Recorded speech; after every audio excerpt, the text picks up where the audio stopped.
Dune Part 2 hits theaters on Friday, March 1st, 2024, we're revisiting Dune Part 1, examining its triumphs and shortcomings. Directed by Denis Villeneuve, Dune Part 1 charts the events leading to the downfall of House Atreides, targeted for annihilation by the Emperor, who is jealous of their growing power and influence. The narrative pits House Atreides against their adversaries, House Harkonnen, in a battle for control of the spice-laden planet of Arrakis. The movie lays the groundwork for the emergence of a prophesized hero destined to empower his newfound allies, the Fremen, and to bring about a better future for the universe. With a runtime of 155 minutes, the film establishes the characters and weaves the initial threads of its expansive storyline, preparing viewers for the epic continuation. But before we get into the review, if you enjoy this content, hit the like button. And we're trying to reach 200 subscribers, so consider subscribing to help the channel out. Also, hitting the notification bell will alert you when we drop new content. Now, let's get critical. The narrative unfolds on the home planet of House Atreides, Caladan, where Duke Leto Atreides, played by Oscar Isaac, is tasked by the Emperor to oversee Arrakis. This desert world is the only source of spice, a precious substance that enhances vitality and consciousness, taking over from the ousted ruler, Baron Vladimir Harkonnen, played by Stellan Skarsgård. The Emperor's emissary's arrival sparks premonition in Paul Atreides, played by Timothée Chalamet, the heir to the House Atreides, of Arrakis and foreboding warnings of future calamities. In the meantime, as the Atreides prepare for their move to Arrakis, Emperor Shaddam schemes with House Harkonnen to reclaim the planet, backed by his elite Sardaukar forces. Despite his reservations, Duke Leto relocates his family to Arrakis, driven not by the lure of spice profits, but by a desire to forge alliances and peace with the planet's indigenous people, the Fremen. Lady Jessica, played by Rebecca Ferguson, Leto's concubine and Paul's mother, is part of the Bene Gesserit, a secretive sisterhood with advanced physical and mental powers. Contrary to the sisterhood's long-term breeding strategy, she bears a son, Paul, whom she trains in the Bene Gesserit's ways, hoping he might become the Kwisatz Haderach, a prophesied superbeing with foresight to lead humanity towards a brighter future. The Reverend Mother and Imperial Truthsayer, Gaius Helen Mohayim, tests Paul with the life-threatening Gom Jabbar test to evaluate his human nature and self-control, which he successfully passes. Paul, under the guidance of Leto's loyal aides Gurney Halleck, Duncan Idaho, Sook Dr. Wellington Yue, and Mentat Thufirhawat, shares his visions with Duncan and Jessica. During a clandestine council on Getty Prime, Mohayim demands Baron Harkonnen spare Paul and Jessica in his upcoming betrayal, a promise he deceitfully makes. Upon their arrival on Arrakis, Paul, Jessica, and Leto encounter the Fremen, some of whom regard Paul with reverence, a consequence of ancient Bene Gesserit manipulations. Duncan, having previously arrived, establishes connections with the Fremen, including their leader Stilgar. During an inspection of their new holdings with Dr. Kynes, the Atreides confront sabotage equipment and manage to save a harvesting crew from a deadly sandworm, an encounter that triggers a potent vision in Paul due to spice exposure. Following an assassination attempt on Paul, Yue betrays the Atreides by disabling the city's defenses, allowing the Harkonnens and Sardaukar to invade. Yue captures Leto, offering him a chance for vengeance with a poisoned tooth.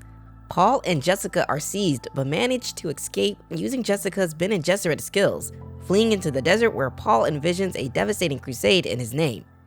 Baron Harkonnen assigns Arrakis' governance to his nephew, Rabban, instructing him to expedite spice production. Duncan and Kynes rescue Paul and Jessica, with Paul revealing his plan to wed one of Emperor Shaddam's daughters to prevent a civil war sparked by the Emperor's betrayal. They encounter the Sardaukar, but Duncan's sacrifice and Kynes' strategy against them allow Paul and Jessica to escape. In the desert, they meet Stilgar's group, including Chani, the girl from Paul's visions. Fremen warrior Jameis challenges their acceptance, leading to a duel in which Paul triumphs. Despite Jessica's objections, Paul commits to the Fremen's cause, aiming to realize his father's vision of peace for Arrakis. Adapted from the eponymous novel, the screenplay is meticulously crafted, weaving critical themes and narratives seamlessly into the dialogue, enriching the story for both readers and newcomers alike. The film skillfully incorporates scenes not found in the book, which are essential in elucidating certain aspects of the plot and introducing fresh perspectives.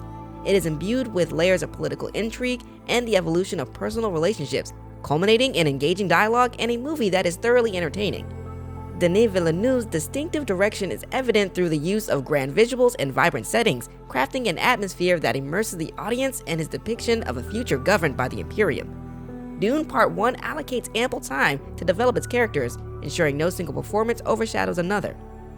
However, the film's narrative, centering on an outsider prophesied to deliver salvation to an indigenous population, echoes a familiar trope seen in films like James Cameron's Avatar.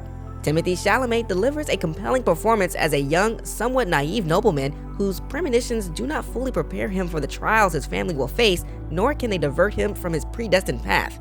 The film leverages Paul's innocence as a vehicle for narrative development and exposition. Noteworthy performances by the supporting cast, including Josh Brolin, Stellan Skarsgård, Dave Bautista, Jason Momoa, and Javier Bardem, further enrich the cinematic experience. I find Dune Part 1 to be a strong start to Denis Villeneuve's Envision trilogy. Despite some deviations from the source material, the film admirably navigates the challenges of adaptation. With a budget of $165 million, it achieved remarkable success both in theaters and through streaming platforms, grossing over $430 million worldwide. While David Lynch's 1984 adaptation enjoyed its own acclaim, Villeneuve's rendition has revitalized the franchise, garnering renewed attention and acclaim. Reports indicated that as of 2023, Villeneuve has commenced work on the third and concluding chapter of the Dune trilogy, titled Dune: Messiah. It's fascinating to note how Frank Herbert, the author behind the Dune series, frequently incorporates Arabic terms and draws upon Islamic theology and cultural elements. This is most evident with the Fremen, who appear to be modeled after the indigenous peoples of North Africa and the Middle East. I'm intrigued by how the narrative explores the Bene Gesserit's religious manipulation to engineer a self-fulfilling prophecy, and how this mirrors instances of religious manipulation in the real world. History has shown us that their strategy to engineer a chosen one through selective breeding is likely to have unintended consequences due to variables unaccounted for, as we've seen with Jessica's disobedience and giving birth to Paul. As someone relatively new to the Dune universe prior to the 2021 release, I was impressed by the storytelling, performances, and visually striking landscapes. However, I do wish the film provided more insight into the political dynamics beyond Arrakis, offering clarity on the key players within the Imperium and the ruling factions. It's possible that subsequent installments will delve deeper into these aspects. Until then, my assessment remains incomplete, but based on this film alone, I would rate Dune Part 1 4 out of 5 stars.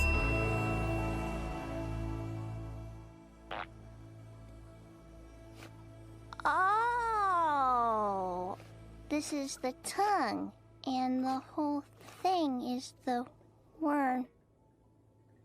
Run for your life!